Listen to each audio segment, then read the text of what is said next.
All right, welcome back to another edition of Zero Downtime. I'm one of your hosts, John, and I'm joined here with Logan today. Today we're gonna talk about some state-sponsored spying via Michigan, a new bill in Michigan. We're gonna talk about the record-breaking Black Friday sales, and and Cyber Monday sales as well, and how AI actually was a pivotal part of that. And we're gonna talk about Australia's social media ban for anyone under 16. And I did something fun with ChatGPT's agent to do some shopping because I'm not a shopper, and we're gonna go through some of the results that came back. But before we get started, how was your Thanksgiving, Logan? It was wonderful. How was yours? Oh, it's great. So I'm assuming you probably have to do two Thanksgivings. This year we only did one. Okay, just one. Yeah. So we always get together, just the five of us, just my immediate wife and kids. And a couple years ago, we always deep fried a turkey. Well, I should rewind. The first thing we do is Aaron raises turkeys, and then we butcher the turkeys at the shop. Then I only wish you had a photo of the turkey head. then so however many there are, there's only two this year. We had a little bit of an incident, so we lost two. But so Aaron had a turkey and I had a turkey, and I usually deep fry mine. One year we cooked them in beef tallow. That was fun. It was a lot of beef tallow. I don't know if you've ever done that before. I have not. Okay, yeah, no, that's a lot going on, but it was delicious turkey. But this year we just used regular oil, so that was nice. And No fires. no fires, no fires. I never frozen turkey. That helps because I think the thing that makes it actually catch on fire is not that the fact that the turkey's frozen. It's the fact that you put the frozen turkey in the oil and then the oil bubbles over and gets into the flame Yeah, on the bottom. can be a problem. Yeah, I've never had that happen actually, but I've also never cooked inside. However, the one year I took and put a picture on Facebook of a turkey fryer and stuff in a house, and it looked very similar to my house. And I had one guy on the fire department reach out to me and say, "Hey, don't do that." They thought it was real, so that was neat. I Yeah. can only imagine someone thought you would maybe do that. And then we use it to, I was gone for a couple of weeks, and so we were behind on our TV shows. And so we have my wife and I have a couple of TV shows we like to watch. We watch, let's see, Law and Order SVU. Good one. That's a good show. And I do like some trash. We watch 90 Day Fiance. You watch that one? I haven't. I was just waiting for you to say that. Though. So pretty much all caught up on my TV shows now because of the extra day off. Well, there you go. Yeah. All right. So let's get into it. First, I'm going to go to our meme of the day, and it's how a VPN works. And for people listening on the audio podcast, it's a picture of two people. One's holding a coconut. It's got a straw going into their mouth, like they're drinking the coconut. And then there's another person standing there with a straw sticking into that person's mouth, which is how a VPN works, essentially. What are good reasons to use a VPN? Well, as we'll get into, VPNs can hide who you are, your location. And in fact, most people don't know this. Apple does it by default. So your location is hidden by default. And it's actually coming in Android 14 and 15, similar to Apple's Relay service. Google's going to do the same thing. Awesome. So this week, though, we have a bonus Ooh, meme, number 2. and it is Bart Simpson. On the top of it, it says, it's a news article, and it says, "Here's why you probably don't need to rely on a VPN anymore. The widespread use of encryption has made public internet connections far less of a security threat," cybersecurity experts say. And then below it, Bart Simpson saying, "What an odd thing to say." And what you'll quickly see here is what we're talking about, because with the VPN, you can mask your location. So you can appear to be from Mexico, but you're in Los Angeles. You can be from Spain, but actually in Canada. You can mask who you are. And some of the benefits of this that maybe people think that a VPN is nefarious, right? Mm-hmm. But some of the actual benefits of using a VPN are cheaper plane ticket prices. So if you book a ticket for somewhere to travel somewhere, but you're somewhere else, the prices might be different. So you're a frequent flyer. Do you do this? I do, yeah. So I'll often look. So if I'm traveling to Peru, I may look as if I'm in Peru. Okay. So and there are some significant pricing differences. I did the same thing when I was in Colombia, because I had thought of going to Peru, and I thought I'll wait to buy the tickets because I think that when I'm in Colombia, I can fly to Peru cheaper because ticket pricing and things like that go along with I don't know, annual salary. Okay. So, anyways, Interesting. yeah. Okay, so what's going on in Michigan? There is a House bill number 4938, and it's really flying under the radar. And essentially, the bill prohibits distributing pornography to underage people, which is, I think, is a good thing. Yes. Right. But the way it goes about it is kind of crazy. So I'm going to read you just the first part of the bill here, so we can kind of get on the same playing field here. So it's a bill to prohibit the distribution of certain materials on the internet that corrupts the public morals and prescribes penalties, to prescribe civil sanctions, to regulate commercial entities, to provide for the powers and duties of certain state and local government officials, governmental officers and entities, to create certain funds and to provide for the distribution of money from certain funds. All right. So the act is kind of also called the Anti-Corruption of Public Morals Act. So that's just a nicer way of saying it instead of saying House Bill 4938. It's like it's like a whatever classy title. So inside the bill, they mention a thing called circumvention tools. So a circumvention tool in the bill is defined as means any software, hardware, or service designed to bypass internet filtering mechanisms or content restrictions, including virtual private networks, VPNs, proxy servers, and encrypted tunneling methods to evade content restrictions. Distribute means to provide, share, transmit, publish, circulate, exhibit, sell, or make available in any way online, whether by device, via peer-to-peer, broadcast, or streaming methods. Okay, so I want to deep dive into this a little bit. So circumvention tools, and it mentions VPNs, which means using a VPN in Michigan would essentially be illegal. Well, my question, you just mentioned how Apple automatically uses one. Yep. So how does that work? Yeah, I mean, if this bill passes, Apple would immediately be breaking the law. And it's Apple breaking the law. It's not you breaking the law using the VPN. Okay. It's the people providing the VPN that are breaking the law, which is I find crazy because normally ISPs, internet service providers, so like in town here we have SMU or Mediacom, they would be exempt from what you do online. Okay. So if you're distributing pornography or you're distributing illegal software or whatever, it doesn't fall back onto them to try to make sure that you don't do that. That's what I find so crazy about this is the ISPs now are in charge of making sure that you are following the rules. Which just means they obviously have to track you more. Which means they have to spy on you. Yeah, that's the only way they would know. And here's what's crazy: an encrypted tunnel is how the internet works. HTTPS websites are essentially an encrypted tunnel.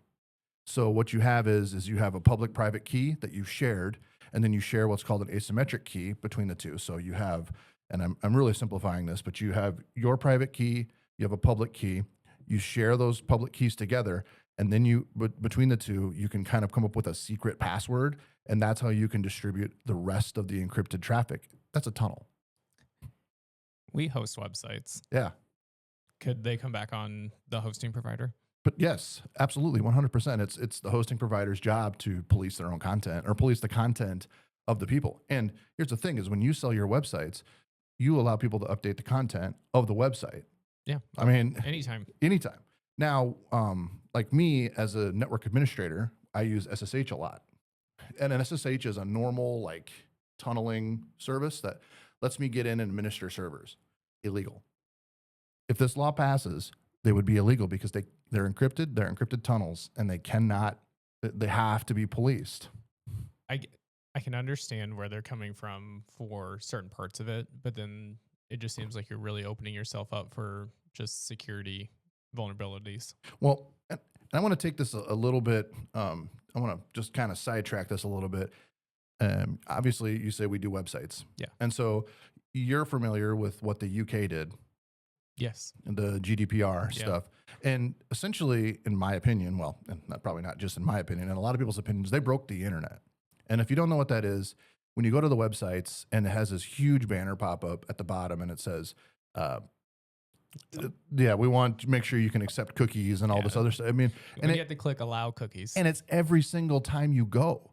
Yep. And why? Because you've already said you accepted the cookies, and every time you come back, you have to re-accept the cookies. New session.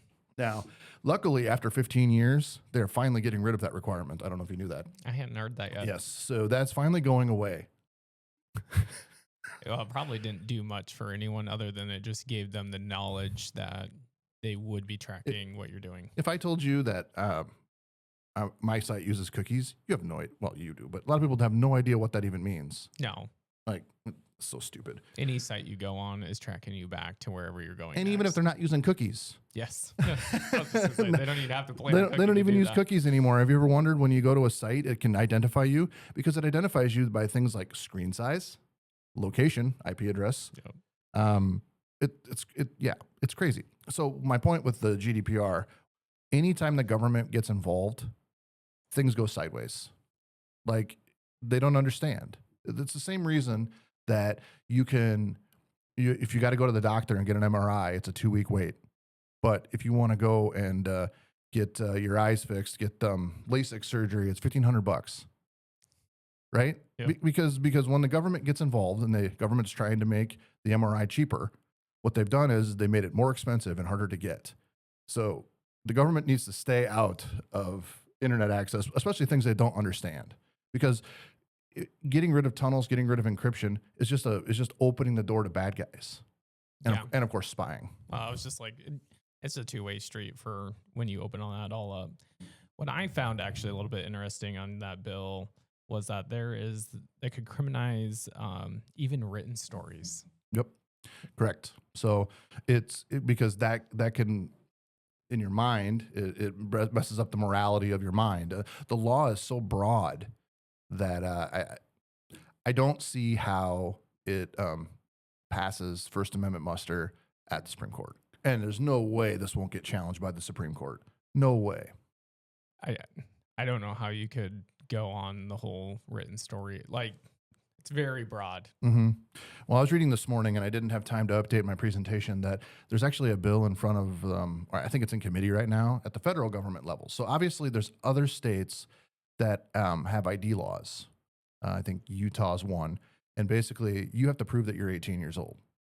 Okay. And the way you do that is with a credit card and usually your ID. Okay. And That's just to enter a site. yeah, correct. So those sites that you would go to that would say you have to be over 18 to enter the site. Like if you're at like one that sells alcohol, Right. you have to identify. You Correct. have to click a button that says Yeah, I'm 18 I'm years old. 21 for those. But it's just a button. Yeah, it's just a button. Well, like Utah has done is they've required those sites to for people to give the ID. Now you might say, well, they could give a fake ID. Well, fake IDs have existed forever. Yeah. So what's the difference? I mean, the point is not to keep everyone out. The point is to keep a majority out. What I'm thinking from the website, Mhm. like what vulnerabilities do you have to Oh, when huge. someone uploads their ID to your website? So there was a dating app that was well, most of them are for women, but this one in particular was for women, and I can't remember the name of it. Anyways, it doesn't matter. The women had to upload their IDs, and it turns out that all of the IDs were stored on a public database. So quickly, and what I remember about this dating app, it was controversial, and I don't remember why. Okay. But so basically, all these women got doxxed. Their IDs downloaded. So you're right. I think it's one of those things where your ID has a barcode on the back. You proved it. Now throw it away. Yeah. I mean, you hope that's what they're doing. Well, I mean, that's what they should do. Yes. However, if the government comes knocking or the police comes knocking and they say, prove that you only let people that are 18 or older or 21 or older into your site, you're not gonna be able to do it unless you save the IDs. True. So I don't know the right way to do it, but I do know that breaking the internet is not the way to start. Agreed. Let's see. So yeah, so we mentioned, and you called it, the iCloud Private Relay. It's actually a double-blind VPN. So when you are browsing, it Apple doesn't know who you are, and the internet doesn't know who you are.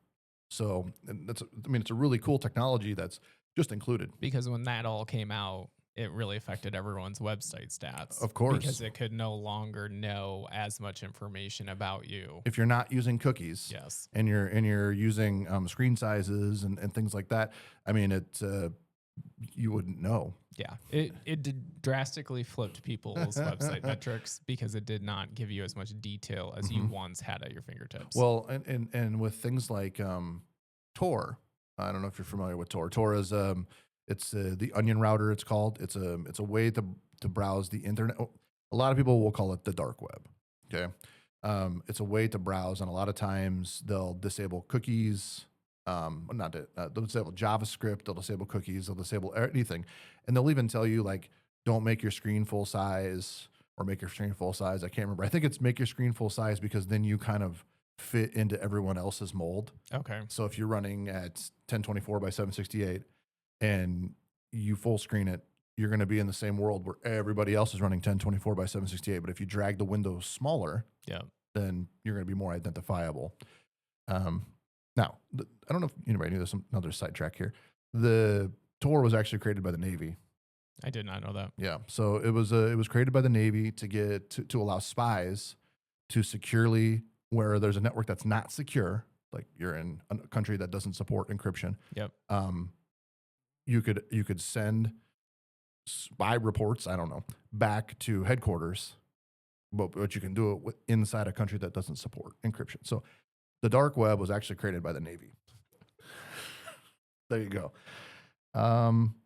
Yeah, and Google's actually got an early rollout of what they call IP protection, IP address masking. So it's similar to Apple's iCloud Relay. So, I mean, I could see why Google probably isn't a huge fan of this because obviously they live and die by website metrics. I was just going to say, it'll be interesting to see if they would mess with their own metrics because they do live and die by those analytics. Or it's not double blind or something like iCloud Relay. Like they would still know a portion of it. Yeah. I would think that would probably hit the court pretty fast and they would lose. That one will be interesting. Yep. Okay, next one. So there was record-breaking Cyber Monday and Black Friday sales. So U.S. consumers are expected to spend $14.2 billion on Cyber Monday, which was yesterday, and Americans will spend 6.3% more online. U.S. online spending on Black Friday hit a record $11.8 billion, and consumers switched to chatbots to compare prices and secure discounts. The most popular items were electronics, apparel, and furniture. Now, Logan, have you shopped using AI? Yes. I will ask it for different questions on find me the best this, or I'll use shoes, for example. I want an off-white pair of colored shoes.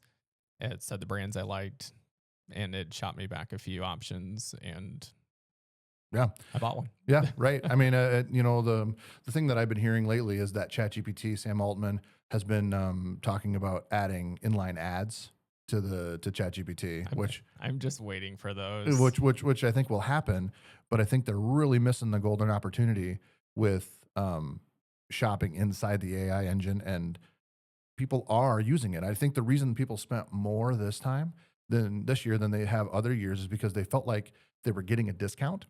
And so people tend to spend more. So like, oh, I saved $10. Let me spend 20 now. Well, and if you think about it, it is giving you the results. Yeah. You aren't going and looking at this site and this site and this site. You are in one spot, and it is providing you what they feel is the best option. Now, wait until you see what I did at the end here, because what I found interesting too is I often use it. So like if I want an opinion on a product, I'll take the link and give it to AI and say, tell me, what do you think about this? I have found that there are certain sites that are blocking AI from crawling. Why would you do that? One of them is eBay. So I was curious about, I'm looking at a RISC-V motherboard. Okay. It's different. So like most things are ARM, but RISC is open standard. And I'm interested in like learning more about it. So I found a board on eBay, and you can see that ChatGPT basically calls out and says the direct link appears to be blocked from automated viewing. So I was thinking about this um, when I was kind of making these notes, and I, I came back to the music industry. Now I don't know if Mm, you remember much of that, but back in the days of Napster, um, the idea was is that we stopped the people that are sharing the music, and yeah. they didn't support it. They didn't support the idea that streaming was the future. They tried to shut it down. I challenge anybody now to go into a music store and buy a CD. I'm sure there's some somewhere. So I I'm hoping that these sites like eBay and Amazon and kind of um, see the error of their ways and allow AI to crawl their site because, Do you think they're just going to try to come out with their own little version to shop of course, theirs easier of instead of course, allowing a third party to of course, do that before them? of course. But you know the are you going to use so for example, ChatGPT, OpenAI came out with its own browser and it kind of lets you circumvent those blocks because it uses Chromium on the back end and Okay. it can use the power of ChatGPT inside of sites that aren't allowed to be crawled by ChatGPT.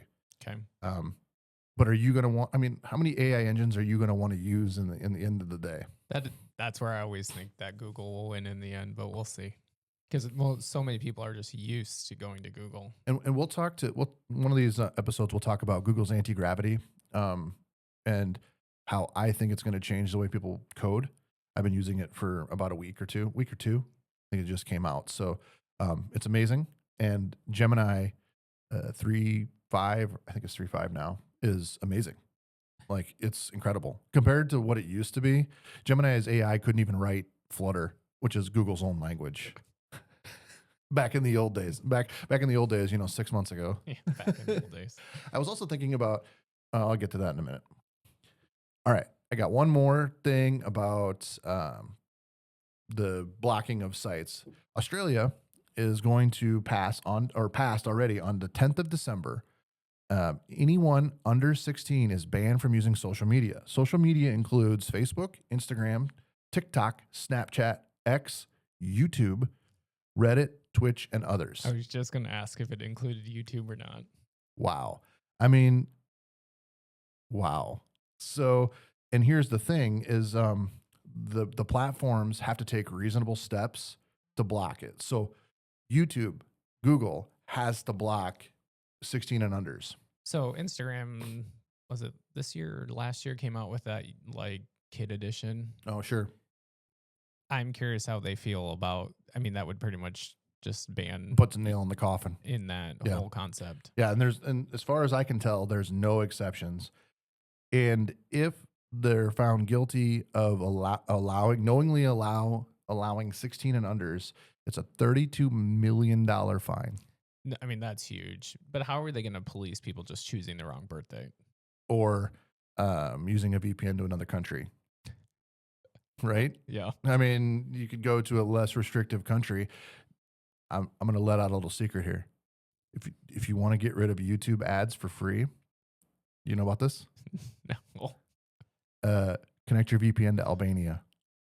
No YouTube ads there. No YouTube ads. So you get the same content, no ads.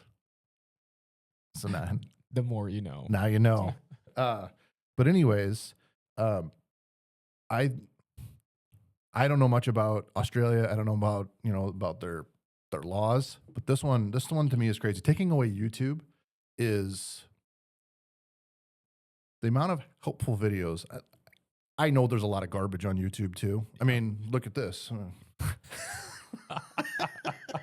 I know there's a lot of garbage on YouTube, but there's a lot of good stuff too. I mean, if it wasn't for YouTube, a lot of got people that are handy now would have never got the opportunity to be handy if it wasn't for YouTube. Yeah, that one surprises me. That was the one I was waiting to hear. The other ones didn't surprise me when you throw in social media. Even Reddit.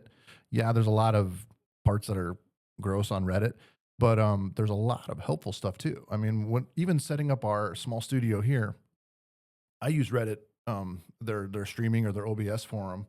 We use OBS to do our streaming, and there's so much helpful stuff. And banning it outright like that, it's crazy. Yeah, that is crazy. All right.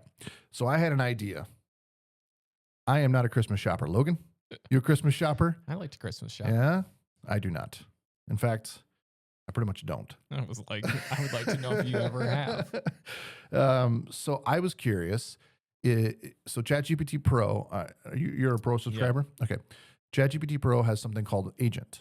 And so an agent is something that you can give AI a task more than just answer this question for me.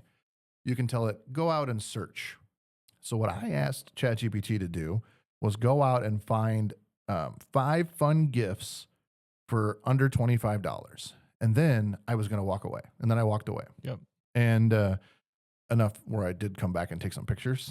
So I'm convinced, though, if you were to tell somebody what AI is to somebody in the 60s when computers were kind of in their infancy, computers were here to help us. Computers were here to, push us forward, do our work for us. Yeah. If you described AI to somebody, they'd be like, well, that's just a computer. You ever think about that? Yeah. I hadn't, but yes, it makes sense. Okay. All right. So here's my prompt. I said go to Amazon. Amazon is one of those things that is blocked for the most part, but it worked it out on its own. I was like, I will ask it to give me everything that we're talking on came out of AI's recommendations. But even like the stands that the cameras are on, Sure. I'd said I want it on Amazon. Sure. And it went and found it and gave me links to it. Sure. Now I'm not saying it won't do that in the regular. I was on the Pro version. Right. But So this one went out and it actually browses to the site in real time. Okay. And so you can see it go Amazon if it would let it, or for example, here it's looking for the Exploding Kittens game. And I mean, I know you like cats. Was that a recommendation you put on there? I didn't recommend it. AI recommended it. And but I could watch it and I could see like it couldn't get to Amazon, but then it went to the Exploding Kittens website. But then when it gave the price, it was different than the Exploding Kittens website, and it was the Amazon price. Okay. So here's what it came up with: a mini waffle maker, Exploding Kittens card game, Lego Botanicals mini orchard, which I didn't realize how popular those have become. Not just Legos, but the gardening Legos. Have you seen those? I mean, I've seen where you could give like someone a bouquet of flowers that are Legos. Is that what you're talking about? Yeah, they've become pretty popular, and I didn't realize that. Infinity Cube fidget toy, and Collide magnetic attraction. It's like a game. I'll show you the picture. But anyways, and the most expensive gift was Legos. It was $23.95 at Amazon. So there's a waffle maker. Makes little waffles. Emery would love that. And the price was right. So it's $10.99. It says it's $10.99 from that site buydash.com. But when I went to Amazon, it was $16. Oh. So it was right on the Amazon price. It just couldn't give me the Amazon link because it was blocked. Okay. So you'll see on this one, Exploding Kittens from the Exploding Kittens website was $19.99. I feel like this is a calling for your family. We already have this game. Perfect. So it was $19.99 on their website, but when I looked on Amazon, it was $9.99 like AI did. Was it a Black Friday deal? No, it was just regular. Yeah, just regular. So then the Lego Mini Orchard said it was $23. AI told me it was $23. When I went to the Legos website, it was $29. But then when I went to Amazon, sure enough, it was $23. Interesting that it's giving you the Amazon price, but without the Amazon link. So I didn't dig too much into it, but when you look kind of at the chat logs, you can see like it's using other sites. There's one like called Camel or something. I don't know anything about that site, but that must somehow be able to pull current Amazon prices of stuff. Oh, you think it's just like a middleman? Yeah, I think it's a middleman. Yeah. This is the Collide game it came up with. It's just magnets sticking together, and somehow there's rules. I don't understand any of it. So they can't touch. I've never played it, but I know what you're talking about. So you put magnets in a circle, and if the one you put down collapses to another, then you have to take those two out. The goal is to get rid of all your magnets without them sticking to each other in that circle. You're welcome. Thanks. And then the Infinity, I couldn't find the exact one that it was talking about on the website, so I just found one of the Infinity cubes. And there were many to pick from, but I couldn't find one that was the price that it said in AI. And this one was much cheaper. It was $6.29. You just stack them. I have no idea. All right. The idea wasn't to try to figure out what stuff's doing. I didn't know if you're getting these gifts for kids. I'm not getting any gifts. I just hate shopping. It already found them for you. I just hate shopping, and I wanted to show people that we could actually make something that could automatically come up with gifts for 25 and under. I know at our office they were talking about a Secret Santa. It got shot down to be a white elephant. I don't like either idea, but Good, because I said that you would play, or that you would take part in it. but you know, if the thing is $20, whatever the thing was, Yep. and then if I knew who I was going to get, I could go and type their personality in and say, recommend me a gift that somebody like this would like, and then I wouldn't have to shop at all. There would literally be no meaning in it, but You put the effort in to put in some of their interests. you're right. There'd be a little meaning. I heated up some GPUs to try to get the answer here. Find that perfect gift. Just give everyone out that cat game. You know, we played it, or I didn't actually play it, but my wife and kids played it, and I don't think they liked it very much. I don't think it actually explodes cats. Okay, so. well, the name's fun. I know people do like it, and maybe they did like it, but I'm pretty sure I saw it in the list in the stack of Take It to Goodwill games. I saw some games in the basement the other day, and my wife says, "Oh, we're taking these to Goodwill," and I'm like, "Why are they missing pieces?" They weren't missing pieces. Your wife's better than that. All right. Well, do you have anything else for the good of the order, or I actually do, John. let's do it? I feel that each little episode, we need to throw a little educational piece in here. Okay. And for most of our listeners or our customers, they may or may not know what you find very easy that you know so much about. So you're going to share a little knowledge. And I think an easy one to start with is, what is a firewall? Oh, firewall. So if you were to, so you go to the store and you see there's a Linksys router, and you see routers, you see, well, mostly routers, like at Walmart. You see the TP-Link, that's a bad example, the Belkin with all the antennas sticking out. That's a router. So a router is a device that takes your internal, so a computer inside of your network, and I'm simplifying this, but, and then the router does what's called a packet mangle, and then lets you talk to the internet with your internet provider's address.